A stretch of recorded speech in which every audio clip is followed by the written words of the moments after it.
Kidney विकली मी 8 लाख रुपयाला kidney विकली.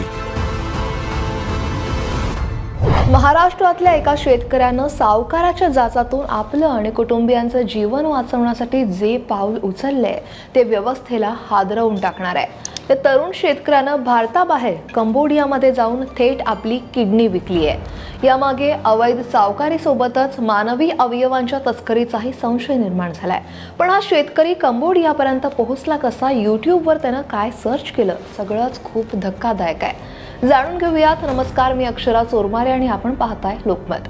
ही कहाणी आहे चंद्रपूरच्या मेंथूर गावातील 29 वर्षीय शेतकरी रोशन कुडे याची. रोशनकडे 4 एकर शेती आहे.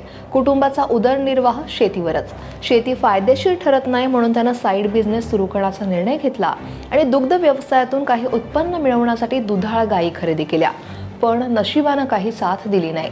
लंपी आजारानं काहीच महिन्यात काही जनावरं दगावली आणि तो व्यवसाय तोट्यात गेला. त्यानं 2021 मध्ये स्थानिक सावकारांकडून 1 लाख रुपयांचं कर्ज घेतलं, जे 40% व्याजदरानं देण्यात आलं. पण सततची नापिकी, दुग्ध व्यवसायातील नुकसान आणि वाढत्या कर्जामुळे तो पूर्णपणे खचला. कर्ज फेडण्यासाठी त्याच्याकडे कोणताही मार्ग नव्हता. कर्जातून मुक्त होण्यासाठी त्यानं 2 एकर जमीन, ट्रॅक्टर, दुचाकी आणि घरातलं सामानही विकलं. पण परतफेड काही झाली नाही.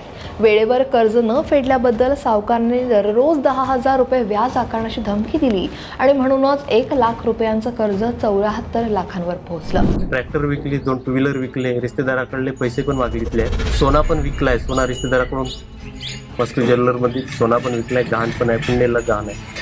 तेवढ्यावर न बघता किशोर म्हणे, आता तुझ्याकडे कार आहे का पैसे देण्यासाठी, तुझी किडनी आहे, तू विकू शकतेस किडनी. लक्ष्मण माझ्या मागील तगादा लावला. लक्ष्मणने आम्हाला अलोने वर्कशॉपमध्ये बेडून ठेवलं. त्याच्यानंतर माझा भाऊ रात्री 12:30 वाजता समजून वरून पळून गेला, गेटवरून लावून. त्याच्यानंतर त्यांनी मला पण सोडलं, हे काही बरं वाईट करतील जीवाचं म्हणून.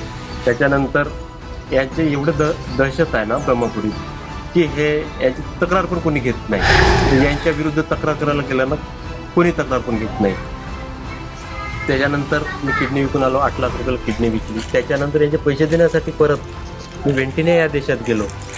किडनी विकली मी 8 लाख रुपयाला किडनी विकली. याच हलाखीच्या परिस्थितीत त्याला एका सावकारानं किडनी विकण्याचा सल्ला दिला आणि त्यानंतर एका एजंटनं त्याला मोठ्या रकमेचं आमिष दाखवलं. कंबोडियामध्ये जाऊन किडनी विकल्यास त्याला लाखो रुपये मिळतील असं सांगितलं. खरं तर सुरुवातीला रोशनने या गोष्टीला नकार दिला, पण जेव्हा सावकारांच्या पैशासाठीच्या तगाद्यानं आणि कर्जाच्या वाढत्या ओझ्यानं तो पूर्णपणे त्रस्त झाला, तेव्हा त्यानं नाईलाजानं होकार दिला. सावकारांचा पैशासाठी तगादा सुरू असल्यामुळेच किडनी विकून पैसे परतफेड करण्याचा त्यानं निर्णय घेतला. रोशननं यूट्यूबवर सर्च करून कंबोडियाची माहिती काढल्याचं सुद्धा समोर येत आहे. एजंटनं सांगितल्यानुसार रोशन कुडेनं चेन्नई इथल्या डॉक्टर कृष्णा यांच्याशी संपर्क साधला. तर डॉक्टर कृष्णा यांनी नागपूर ते कोलकाता ही रेल्वेची तिकीटं त्याला पाठवली. कोलकाता रेल्वे स्थानकावर एक प्रतिनिधी त्याला घ्यायला आला. त्यानंच प्रयोगशाळेत नेलं. तिथे रक्त आणि आरोग्य तपासण्या झाल्या आणि त्यानंतर डॉक्टर कृष्णा यांनी विमानानं कंबोडिया देशातील नानपेन इथं नेल्याचा दावा रोशनने केला. तसं पोलीस अधीक्षकांनी दिलेल्या तक्रारीत त्यानं म्हटलंय.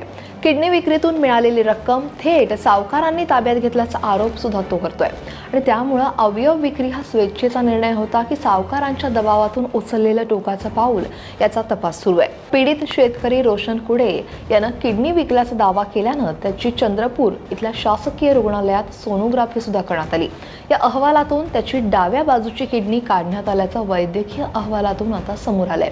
त्यामुळं आता पोलीस त्या दृष्टीनं तपास करण्याची शक्यता आहे. या प्रकरणातील 5 आरोपींना बुधवारी ब्रह्मपुरी इथल्या न्यायालयानं 20 डिसेंबरपर्यंत पोलीस कोठडी ठोठावली आहे. किशोर रामभाऊ बावनकुळे, लक्ष्मण पुंडलिक उरकुळे, प्रदीप रामभाऊ बावनकुळे, संजय विठोबा बल्लारपुरे, मनीष पुरुषोत्तम घाटबांदे, सत्यवान रामरतन बोरकर ही सगळी ब्रह्मपूरची आहेत आणि हे सावकार हे सगळे आरोपी आहेत आणि त्यांना आता अटक करण्यात आली आहे. 294, 387, 506, 34 IPC सहकलम 39, 44 महाराष्ट्र सावकारी अधिनियम 2014 अन्वये मंगळवारी 7 वाजता रात्री गुन्हा दाखल केला, अटक केली.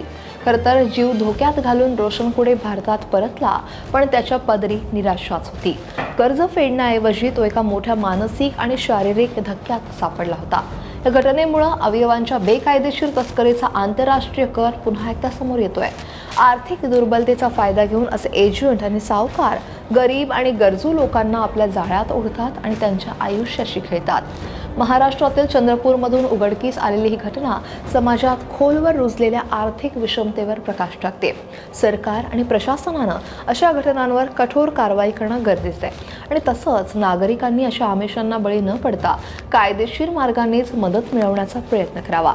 या घटनेचा सखोल तपास होणं आणि दोषींवर कठोर कारवाई होणं हे अत्यंत आवश्यक आहे. या संपूर्ण घटनेबद्दल तुमचं मत काय आहे? रोशन कुडे याच्यासारख्या शेकडो लोकांना अशा परिस्थितीतून बाहेर काढण्यासाठी नेमक्या काय उपाययोजना करता येतील? कमेंट नक्की करा आणि लोकमत सबस्क्राईब करायला विसरू नका.